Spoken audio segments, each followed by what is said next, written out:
آپ سن رہے ہیں ویلیورسٹی کا پروگرام کیسے، اور میں ہوں آپ کا میزبان شارق علی۔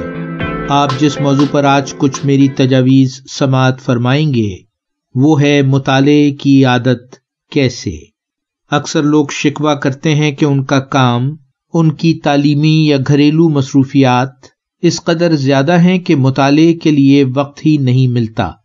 آج میں آپ کے سامنے کچھ سادہ سے اقدامات کی نشاندہی کروں گا جنہیں اٹھا کر زندگی کی خوشگوار نعمت یعنی مطالعے کی عادت سے لطف اندوز ہو سکتے ہیں۔ کسی بھی اور کام کی طرح ظاہر ہے کہ ہمیں مطالعے کے لیے اندرونی جوش درکار ہوتا ہے، اور وہ تبھی میسر ہوگا جب ہم ایسے موضوعات پر کتابیں پڑھیں کہ جو ہمارے دل سے بہت قریب ہیں۔ اگر یہ موضوعات آپ کے ذہن میں واضح نہیں تو کسی کتاب کی دکان میں چلے جائیے اور کتابوں پر لکھے ٹائٹل اور اس کی پشت پر درج مختصر تعارف کو بغور پڑھیے، اور یوں کتابوں کو الٹ پلٹ کر دیکھنے کی عادت آپ کو اپنے پسندیدہ موضوعات سے روشناس کر دے گی۔ آپ آہستہ آہستہ جان جائیں گے کہ آپ کو تاریخ، سیاسیات، سائنس، معاشیات یا ادب کس نوعیت کی کتابیں زیادہ پسند ہیں، اور آپ کس شعبے کے راستے سے اپنی دنیا کو سمجھنے کی کوشش کرتے ہیں۔ اگر آپ انسانی صورتحال سے زیادہ دلچسپی رکھتے ہیں تو شاید ادب پڑھنا آپ کے لیے مناسب ہوگا۔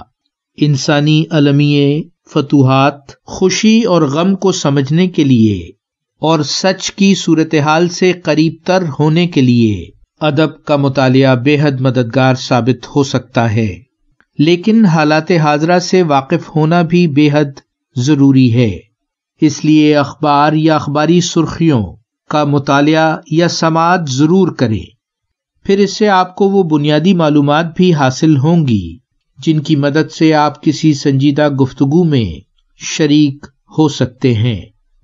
ظاہر ہے کہ آپ اپنے مزاج یا رجحان کے مطابق شعبے اور موضوع کا تعین کریں گے، لیکن جو بات اہم ہے وہ ہے مطالعے کی عادت، اور اس موضوع پر اپنے خاندان والوں یا اپنے دوستوں سے اظہار خیال کرنا، ان کی رائے لینا، ان سے پوچھنا کہ ان کے مطالعے میں کون سی کتابیں ہیں، آپ کے جوش و خروش میں اضافہ کرے گا۔ گفتگو کے دوران اگر کسی دلچسپ کتاب کا ذکر آئے تو اسے عاریتاً مانگ لینے میں بھی کوئی حرج نہیں۔ اگر آپ کسی لائبریری سے واقف ہیں تو وہاں کی سہولیات سے بھرپور فائدہ اٹھائیے۔ اگر آپ کسی شاپنگ سینٹر میں گھوم رہے ہیں اور آپ کو کچھ فرصت میسر ہے تو کتابوں کی دکان کا ضرور چکر لگائیے۔ نئی نئی کتابوں سے نہ صرف آپ کی شناسائی میں اضافہ ہوگا بلکہ مطالعے کے سلسلے میں آپ کے جوش و خروش میں بھی۔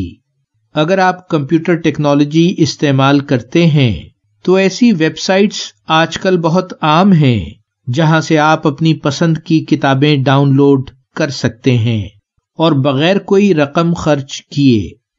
ایک اور تجویز جو بدقسمتی سے ہمارے ملک میں بہت زیادہ عام نہیں لیکن اس کی ابتدا کی جا سکتی ہے، اور وہ ہے بک کلب کا قیام، یعنی کچھ ہم خیال دوست، محلے دار یا ایک ہی ادارے میں کام کرنے والے یا تعلیم حاصل کرنے والے لوگ ہفتہ واری نشست کا اہتمام کر سکتے ہیں، جس میں وہ باری باری اپنی پڑھی ہوئی کتابوں کا مختصر تعارف پیش کریں۔